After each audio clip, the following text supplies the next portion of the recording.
Welcome to the Slop Temple. We pray this video helps. You start by confirming your Android version and that YouTube is updated. This ensures compatibility. Next, choose whether to use private DNS on the device or a router/VPN for system-wide effect. Private DNS is easiest. Enter the DNS hostname or IP for your provider. You need accurate details. Once you have that, go to Settings and search for private DNS. Make sure to note that private DNS requires a hostname, not a raw IP, so pick a provider that supports DNS over TLS. Now you configure the setting. Open Settings, Network and Internet, then Private DNS. Enter the provider hostname and save. This enables DNS over TLS for apps including YouTube. If you chose system-wide DNS via router or VPN, update that device and reconnect your phone to the Wi-Fi.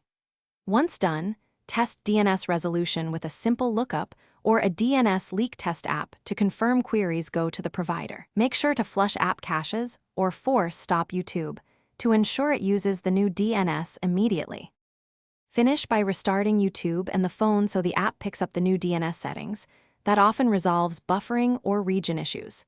If videos still fail, clear YouTube cache or try a different DNS provider hostname because some block certain content. Use the key troubleshooting step. Set private DNS back to automatic to confirm whether DNS caused the problem. If YouTube works again, DNS is the culprit. Finally, log results and choose the provider that gives best performance and reliability for streaming. Thanks for watching. Consider subscribing if we helped you.